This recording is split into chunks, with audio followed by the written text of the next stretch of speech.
Hello জি, আজকে আমাদের বাড়িতে সত্যনারায়ণের পুজো, যাকে বলা হয় শনি পুজো। আজকে আমি উপর ছিলাম ফার্স্ট টাইম। তো ঠাকুরের পুজোর সব প্রস্তুতি চলছে, এদিকে গেস্ট আসা শুরু করে দিয়েছে। আমাদের ফার্স্ট গেস্ট আজকে তাপস মামা। তো যাই হোক, বাদবাকি সব প্রিপারেশন চলছে। আমাদের নিমু ঠাকুর সব প্রিপারেশন স্টার্ট করে দিয়েছে। দিদুন ওখানে বসে নারিকেল কুড়াচ্ছে, সুধাকর দাঁড়িয়েছিল, মামিয়ারা সবাই বসে বসে ওয়েট করছিল। সন্ধ্যা হয়ে গেছিল, তো গেস্ট আসা শুরু করবে তার আগে ফল প্রসাদ কাটা শুরু হয়েছে। বাইরেই পুজো দেওয়া হয়, এটা ঘরের মধ্যে দেওয়া হয় না। তো তারই প্রিপারেশন চলছে, একটু পরে সব ভরে যাবে। তো ফটাফট করে নিচে নেমে গেলাম, কারণ এখন হাতে হাতে করে কাজগুলোকে এগিয়ে নিতে হবে। লোক যে আসবে তাদেরকে বসাতে হবে, প্রসাদ দিতে হবে, পুজো হবে। আজকে অঞ্জলি নেওয়ার রয়েছে, অঞ্জলি নিতে হবে। তো আস্তে আস্তে সবকিছু তোমরা দেখতে পারবে। Let's go. তো পুজোতে সবাই আসবে, জেরি আসবে না এটা কি করে হয়? জেরিকে তো আসতেই হবে, কারণ জেরি মানুষ দেখলে এমনিতেই খুব আনন্দ ফিল করে। তো যাই হোক, এদিকে পুজোতে বসে গেছে ঠাকুরমশাই, অন্যদিকে দিদুন এখনও ফল কাটছে, মামা তাকে হেল্প করছে। তো বাদ বাকি যে জিনিসগুলো হলো যে এখনো অবধি গেস্ট সেভাবে আসা স্টার্ট করেনি। 8টা সাড়ে 8টার দিকে গেস্ট আসবে। এদিকে জেরি ছটফট করছিল যাওয়ার জন্য।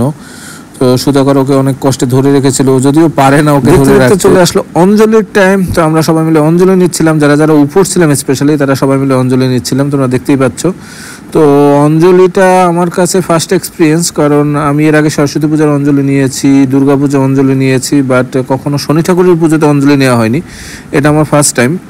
তো যে জিনিসটা ইন্টারেস্টিং ছিল সেটা হলো যে ঠাকুর যখন আমার হাতে ফুল তুলে দিচ্ছিল, আর ফুল যখন আমি ছুঁড়ে মারছিলাম, তো ম্যাক্সিমাম ফুল যেখানে ছুঁড়ে মারার ছিল তার থেকে উল্টো দিকে চলে যাচ্ছিল। তো অনেকটা দুধের মধ্যে পড়ে গেছিল, প্রসাদের মধ্যে পড়ে যাচ্ছিল। দক্ষ যজ্ঞ বিনাশিন্নই মহাঘরই যোগিনী কুটি পরিবৃতাই এষ সচন্দন পুষ্প বিল্লাপত্রাঞ্জলি সত্যনারায়ণ শ্রী বিষ্ণুবে নমঃ।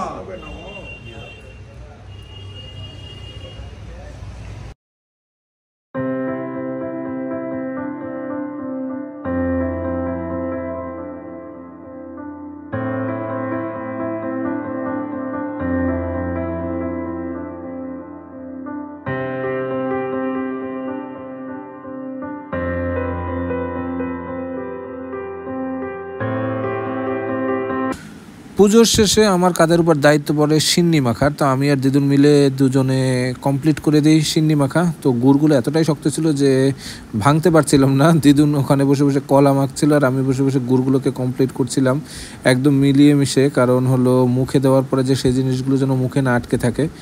তো চারিদিক থেকে সবাই বসেছিল, কারণ সিন্নিটাই স্পেশালি খুব ভালো হয় শনি পুজোর। আর আমি আমার লাইফের ফার্স্ট টাইম শনি পুজো সিন্নি মাখছিলাম সবার জন্য।